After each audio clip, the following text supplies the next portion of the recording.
I'm here with NextGenHeroes, and it's been a long time since he's been on the channel. So if you want to say hi, Jen. Hi everyone. So yeah, like 2 years ago or so, we made a video going over what we think still needs to be added to Minecraft Pocket Edition, and a lot of those have already been added. So Jen decided we should make a part two and go over some of the things that we think still need to be added 2 years later. So Jen, if you want to start off, just going over whatever. Yeah. All right. So about 2 years ago, when we made that video, one of the biggest points I made was talking about servers. MCP as a community is very huge. One of the biggest. I feel like it's almost as big as PC at this point. And there's three different platforms, and I think the best way to unite those platforms would be servers. Yeah. But they haven't really done that. All we have right now is Pocket Mine, and Pocket Mine, if anyone has ever tried to make a server, is really bad. It's horrible. It doesn't. I mean, it doesn't really work too well, and there's not much that you can do to customize and be truly a unique server unless you're like really good when it comes to coding and things like that. It's just really bad, and I can't even explain how bad it is.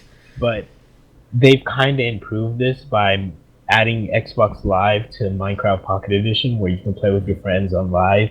But at the same time, that's not something that works really well. You can't add server plugins and do mini games and things like that, and you might not have an Xbox Live account, and it's kind of dumb just to make an Xbox Live just so you can play Minecraft Pocket Edition on your phone.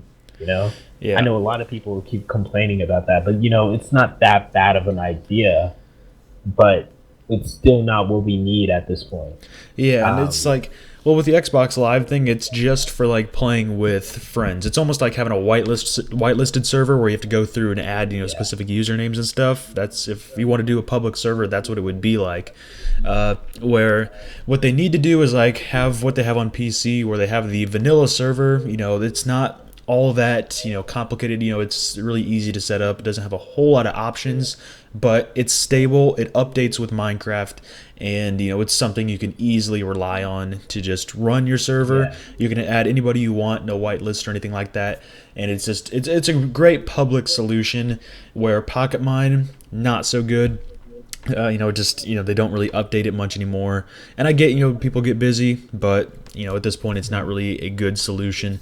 And there's that other software I've gone over before called Nucket, which is it's a great piece of software, but it doesn't have the plugin support you need to host a big public server. There's not enough anti-griefing plugins. There's not a good like login system and stuff like that. It's just missing some vital plugins, so it's not really a viable piece of software at this point. But yeah, I think official server software support is what we need for Pocket Edition right now, not Realms or stuff like that. It's just for personal use. And then along with the whole official server support, I feel like that's something that easily coders and things like that can improve on. Even the Pocket Mine guys, they can take that official server stuff and then like build on it and make it so you can add plugins and things like that. And that would run perfectly, dude. Like the base here, and then we can add on to it. And this is something they talked about in the past about adding, but we never heard anything else about it, and they never implemented it and added it. So it's something that we're still currently waiting on. And I don't know. I mean, I can't say that I can't wait for it, but it's something that I wish would be added very soon. Yeah. And I would host another Pocket Edition server if that was a thing, because I just hate dealing with Pocket Mine. Keeping up on it sucks. It's not really, it's just a waste of time in my opinion, because it never works properly. Yeah, I mean, that's one of the main reasons why I got rid of my server, was just because it wasn't working, and I got hacked like twice. Like, it's ridiculous. I mean, you hacked it one of the times, so it doesn't really matter. But still, it's not as efficient as we would like. Yeah. But yeah, server support. Another big thing that I was thinking is servers are really big when it comes to PC. But another big thing that makes PC big, I said big twice, but another thing that makes PC as big as it is modding. And mods are something that we have in Pocket Edition, but it's not great at all. Yeah. I mean, when it was when mod scripts were first implemented, they were great. People are constantly making new things, and it was interesting. But it's never really been anything that's too crazy. You know, you Mm. look at these PC mods, and they're just blow you out of they blow you away at with how much work they put into it. Yeah. And Pocket Edition, it's just not up to that standard. I mean, I never expected to be as good as PC, but you can tell it's something that was made in Pocket Edition. You know, Mm. like they're like even the 3D modeling and things like that, they're pretty bad, I guess you can say. Like I mean, there have been some good ones in Pocket Edition. You know, there are some good mods, but it's a lot more hit and miss in PC because to actually get a fully working PC mod, I mean, it takes a lot more effort. Where I mean, there's even apps on the Google Play Store where you can make your own mod PE script because that's all it really is. It's just a script that edits, you know, small parts of the game, or it adds, you know, an item or something. It's not like PC where it's almost like a full, you know, do over the game where it just takes everything and changes it. You know, that's what I like about PCs because, you know, the modding can change every aspect of the game where, you know, mod scripts are a little bit more limited than that, which is kind of unfortunate.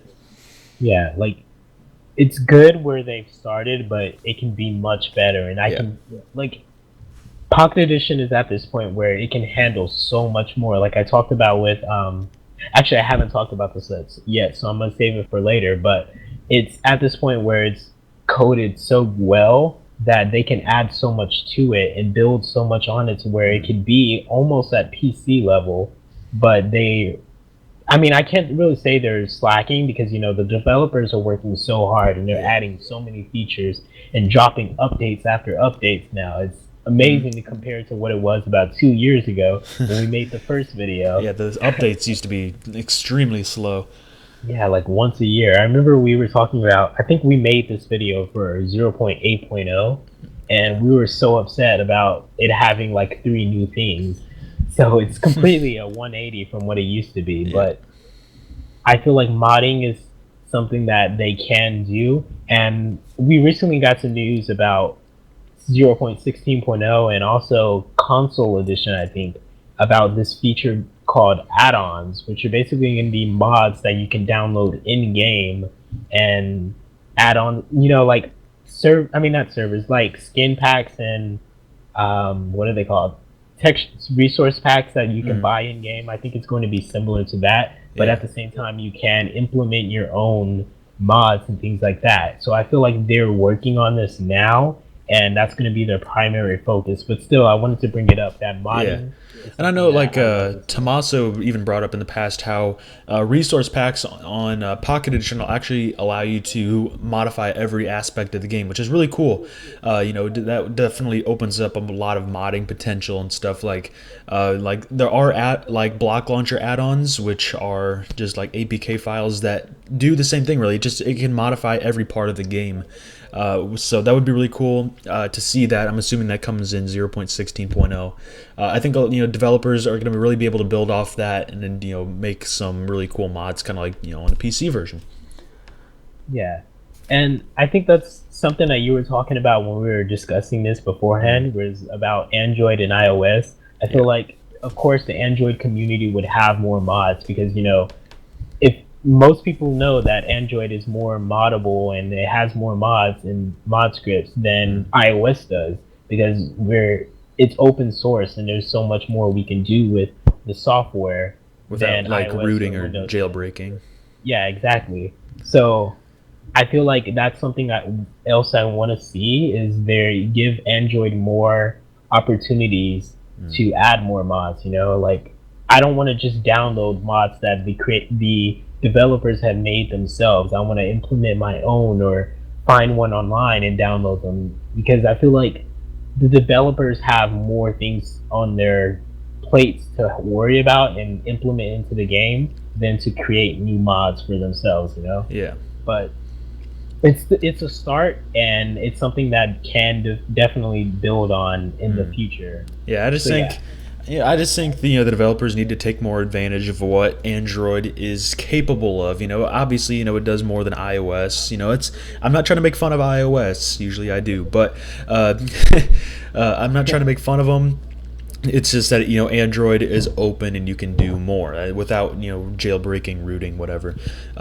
So something even like importing and exporting worlds. I brought up that in our Hangout chat.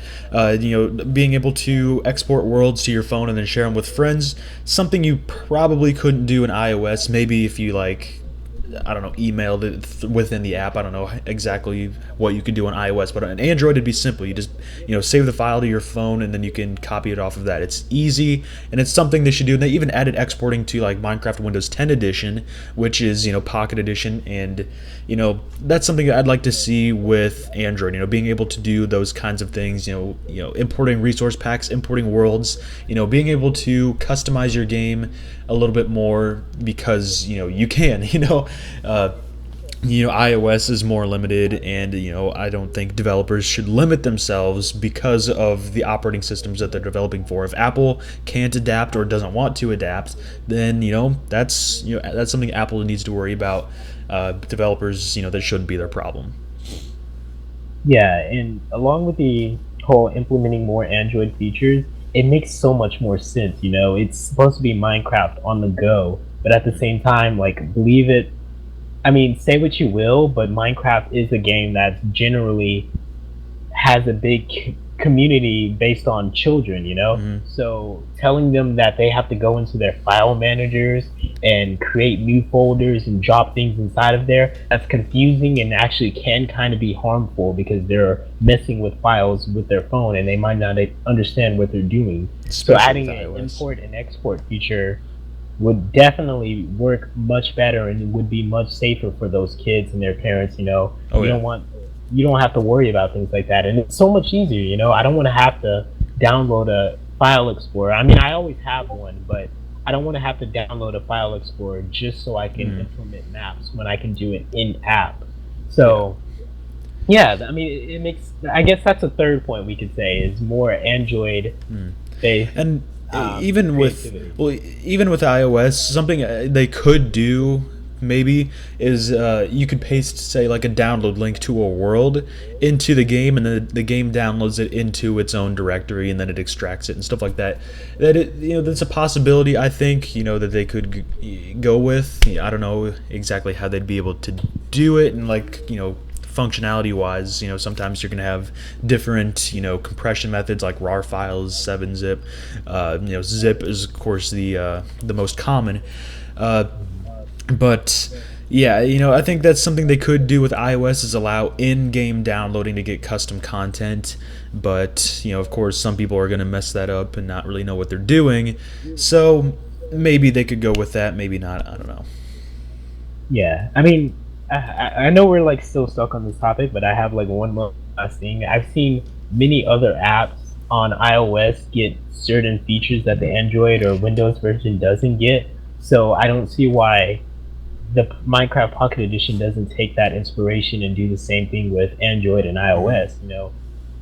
And many other developers are starting to do this. They understand that the hardware is different and the software is different, so it's best to just enhance and build upon that. I mean, Pocket Edition on iOS has a pause button, whereas Android doesn't really have that. I mean, of course it's needed, but still, it's a key difference between the two versions. I don't see why they continue on with that. But Mm. we should probably move on. Another thing that I found is probably one of the biggest things, but it's not really necessary at this point in time, is the end dimension. And I feel like it's something that easily can be implemented to the game. The whole game has been written in C++. This is what I was talking about earlier, how Mm. the coding of the game is really good right now. So it's not going something that's impossible. It's not going to be super laggy. Yeah. It's just a giant floating island. So it's not something that they have to constantly keep generating new land or anything like that. It doesn't have to be as good as the PC version. There's the end islands and stuff like that, and the new mobs and stuff like that. They don't have to necessarily implement that right away, but it's something that can be implemented. I think the Mm. biggest issue, and we were talking about this earlier, was the Ender Dragon would be the hardest part to add Yeah. into the game. You said it better than I did, so I'm gonna let you take over on that Yeah, part. that's just with the optimization and stuff. I mean, being able to have that huge dragon, and being able to fight that and stuff, sometimes that definitely can cause FPS lag. Like even on the PC version, I mean, this doesn't really happen with high-end PCs, but just your average computer, the game might run fine, 60 frames per second, but once you start that Ender Dragon battle, your frame rate can drop, and that's going to be the toughest thing. I think they can do it, but I think getting that Ender Dragon battle is going to be the toughest thing for him. But I think like he was saying, the end, the end is going to be easy. The actual world itself, it's just the Ender Dragon. I think is going to be the toughest part for the developers to do. So yeah. And I was talking about earlier how not only would it be hard to add the Ender Dragon in, but it's just the fight itself. Cool, they've changed the controls and things like that and optimized it for Pocket Edition so that it's a mobile friendly. I don't know. It's a mobile friendly experience. It's Right. not necessarily hard or difficult, but the Ender Dragon itself, I feel like that's something that's going to be hard to do on mobile controls. I mean, of course, you can plug in a keyboard and mouse or plug in a control. I mean, connect a controller to your device, but that's not something that everyone would be able to do, and it's kind of dumb for you to implement a feature like that and then tell users to use a controller. So I feel like it's going to be kind of difficult, and they might have to nerf the dragon so it does less damage or it flies slower or something like that, so you can keep up on your phone. But it's something that's difficult, and I can understand why it's taking them a bit of time.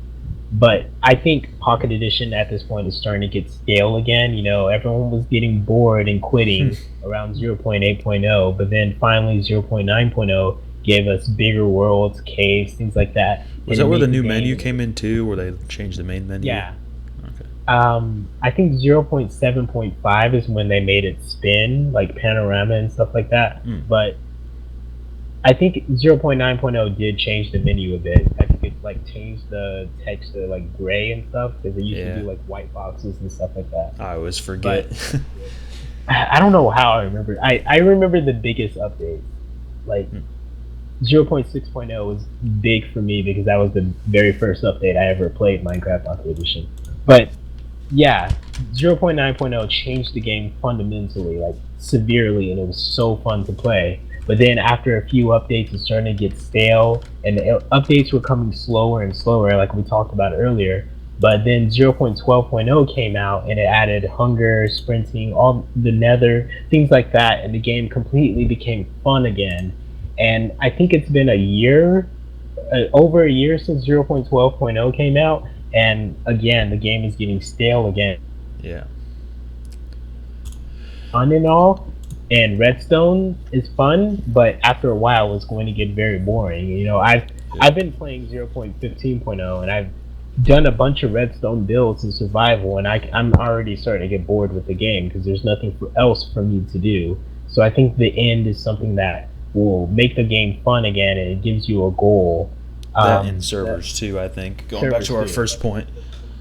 But I mean, I guess you could say, oh well, if you're gonna add the Ender Dragon, you might as well add the Wither. But I feel like just having one at a time is something that, I mean, yeah, of course I can add on to the list the Wither, but having one at a time is a big deal for me. I feel like as long as we have one, it keeps the game interesting, and it gives us something to build on.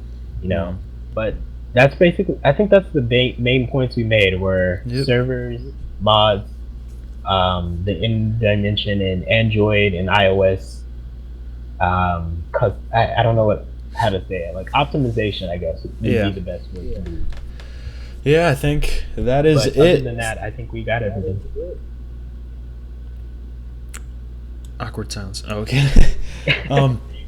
Yeah, but I think that's our list. So maybe 2 years from now, a year from now, we'll make another video. Who knows? But for right now, this is what we got. So if we missed anything, make sure to leave a comment down below saying what you think would be really cool to see in later Minecraft Pocket Edition updates. So yeah, I hope everybody enjoyed this video. glad to have you on here, Jen. It's always fun doing these kinds of videos. Heck So, yeah, I think I'm going to leave it here. Thanks for watching, and I hope to see you all in the next one.